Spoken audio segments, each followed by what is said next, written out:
ABC.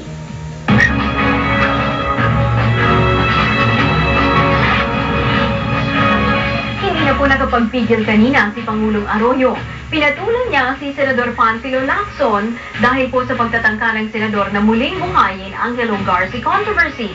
Nasa Maynila ang ating Malacanang correspondent na si Jovi Francisco.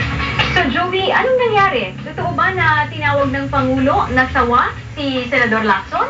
Alam mo, Cherry, marami nga nalito sa mga sinabi niya ng Pangulo kung Python nga ba o Titan ang sinabi ng Pangulo. Mabuti pa, ipanoorin natin itong video para malaman natin kung ano ba talaga ang sinabi ng Pangulo. At gusto ko lang sabihin bago tayo magtapos, I have a country to run. I have terrorists to fight. I have a peace to win and a bright future to secure for these children. I embrace work and will just like the titans of hate to have their monopoly on the politics of destruction.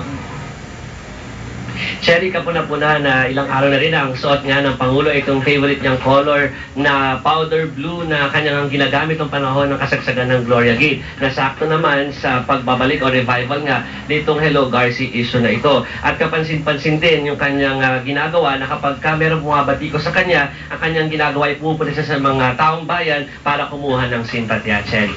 Okay, were you able to confirm, Jovi? Was it Titan or Python? Medyo hindi ko rin yata naklaro yung kanyang pagkakasabi. Cherry, dun sa official na transcript na mula nga sa OPS, Titan ang sinabi ng Pangulo. Titan. Okay, that's clear. The Executive Secretary, Jovi, also is threatening to invoke EO 464, no? Dito sa issue ng Hello Garci. Ano ba ang konteksto ng pagkakasabi ng palasyo tungkol dyan? Cherry, napaka-controversial kasi nitong executive order na ito. Kung matatandaan mo, ito yung EO that gives the President the right to prevent her officials from appearing before any congressional inquiry and to ask for an advance copy of the questions to be asked during the investigations. Katunayan, Cherry, magpupulong ng araw sa lalong madaling panahon ang Defense Department, ang AFP at ang iba pang ahensya para mapagandaan ang mga inaasang imbitasyong sumipot sila sa hearing o investigation tungkol sa Hello Garci. At nagpaalala nga sa dulo kanina ng press con si Executive Secretary Ermita sa mga senador at sinabi niya ay mas marami pa daw na batas na dapat trabahuhin ang mga senador kesa itong pamumulitika, Cherry. So how worried is the palace, Jovi, no? Considering that the opposition may have the numbers in the Senate that it lacked in the House of Representatives during the first time, no, that they investigated the Hello Garci scandal. Cherry, napakikita sinabi ni Secretary Ermita tungkol dyan. Sinabi niya na nadaanan na daw nila, para sa kanila ito, nadaanan na nila itong pinakamalakas na unos na pampolitika. Kaya daw tingin nila ay malalampasan din nila ito. Cherry. Okay, maraming salamat sa iyo, Jovi. Ang ating pong Malacanang correspondent, si Jovi Francisco. Samantala, isang insider po sa Smart Telecom ang kinunsyaba ng mga ahente ng Intelligence Service of the Armed Forces sa ginawang pagwa-wiretap sa Pangulo. Ito ang sinabi ni Vidal Doble, ang dating ahente ng ISAF na bumaliktad sa kampo ni Senador Panfilo Lacson kahapon. Meron pong reaksyon mula sa Smart ang ating economy correspondent na si Teresa Andrada. So, Tere, tell us about the statement, the reaction from Smart Telecom. Una-una, Sherry, ang sabi ng Smart, this is a rehash already. Nabanggit na raw itong accusations nito 2 years ago nitong former ISAF agent na si Vidal Doble. At pangalawa, dun sa possibility na mag-recruit ng insider from Smart to aid the ISAF sa wiretapping, sabi ng spokesperson ng Smart, well, it's possible, however, they do not have the equipment to actually listen in on cell phone conversations. Hindi daw kasi ito ordinaryong activity na pwede mong gawin using any other ordinary equipment. You need special equipment and special expertise to do this, Sherry. Okay, but how possible is it, Tere, to wiretap a wireless cell phone conversation?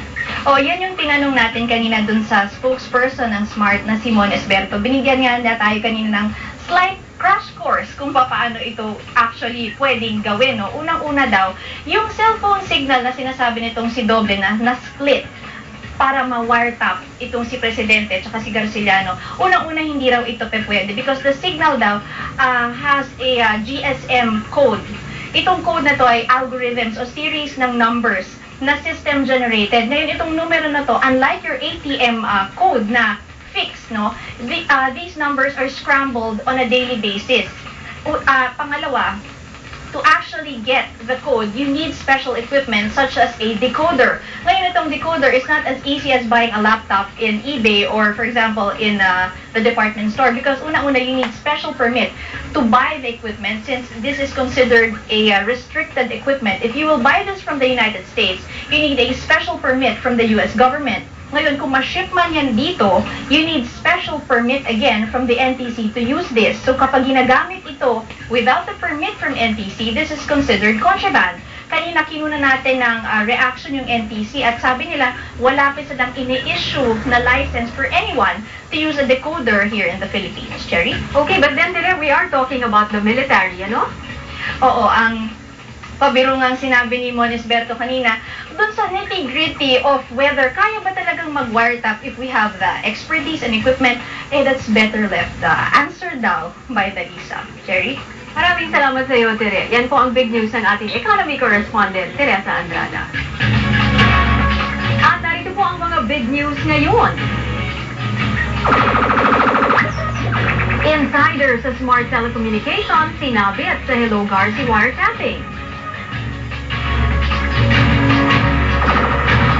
President Arroyo tinawag na titans of hate ang mga politikong pilit bumubuhay sa Hello Garci scandal. Mga bumaliktad na leader ng Upod Mutiny, sinibak sa AFP ng General Court Martial. At magkakasunod na lindol sa Batanes at Cotabato City, hindi daw dapat ikabahala ayon sa PIVO. At yan po ang mga big news ngayong araw ng Miyerkules, August 22. Pilipinas at mga kababayan po natin sa Mabuhay Channel, maraming salamat at magandang gabi.